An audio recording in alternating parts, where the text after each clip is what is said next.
काहे के लगाया राजा बगिया होत काहे फूलवारिया होत काहे फूल। नमस्कार, प्रणाम, स्वागत करती हूँ अपने YouTube चैनल दीपिका पंडित ऑफिशियल पर। आज मैं आप सभी के लिए एक प्यारा सा सोहर गीत लेके आई हूँ। अगर आप लोगों को अच्छा लगे तो अपना प्यार दुलार आशीर्वाद ज़रूर देना और कमेंट में बताना सोहर गीत कैसा लगा। जो भी अभी चैनल पे नए हैं प्लीज़ वो चैनल को लाइक शेयर सब्सक्राइब जरूर करिए। आप लोग वीडियो फुल वॉच में देखना क्योंकि सोहर बहुत ही अच्छा है। आप लोग फुल वॉच में देखेंगे तभी वीडियो का भरपूर आनंद। काहे के लगाया राजा बगिया होत काहे फूलवारिया होत काहे फूलवारिया हो।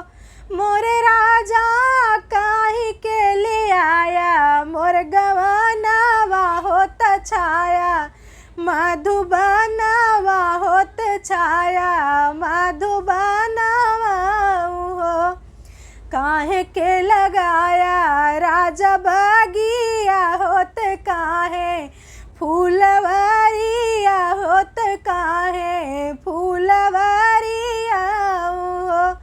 मोरे राजा काहे के ले आया मोर गवानावा होत छाया मधुबनावा होत छाया मधुबनावा हो।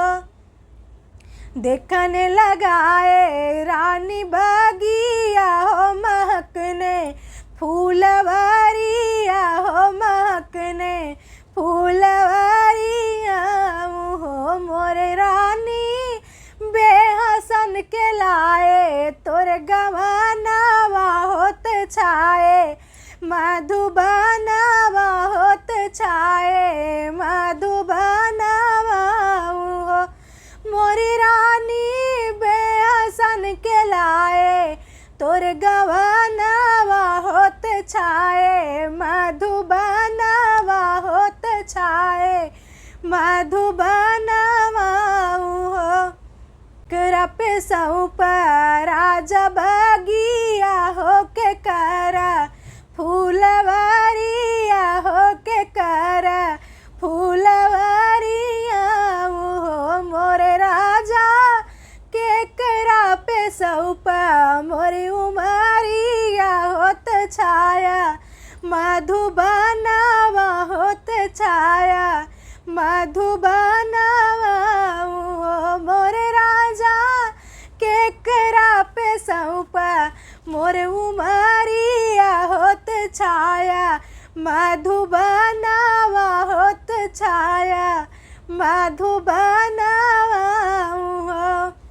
मलिया पे सौंपे रानी बगिया हो मलिनिया फूलवारिया हो मलिनिया फूलवारिया हो। मोरे रानी माई पे सौंपे तोरी उमरिया होत छाए मधुबनावा होत छाए मधुबनावा।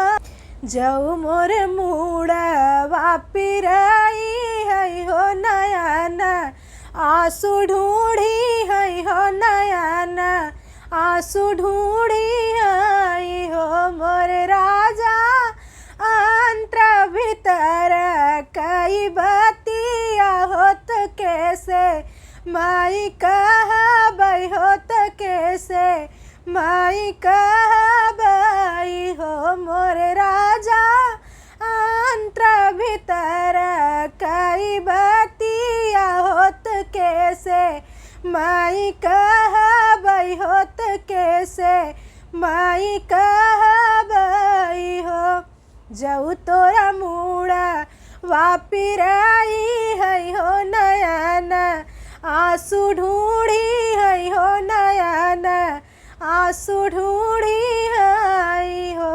मोरी रानी चिट्ठिया लिखी एक भेजू हो पढ़त चलाया उबई हो बचत चलाया उबई हो।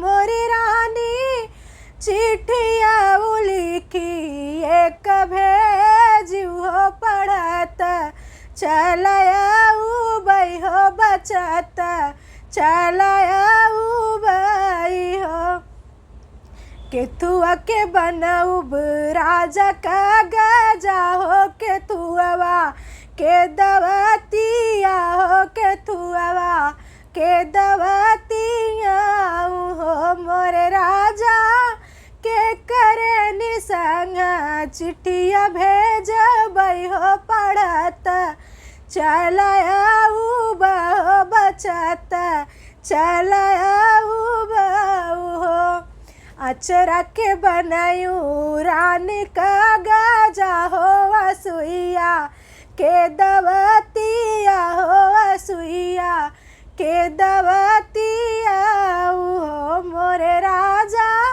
हो मोरी रानी छोट के देवरवा संग भेजू हो पढ़त चलाऊ बई हो बचत चलाऊ बई हो मोरी रानी छोट के देवर संग भेजू हो पढ़त चलाऊ बई हो बचत चलाऊ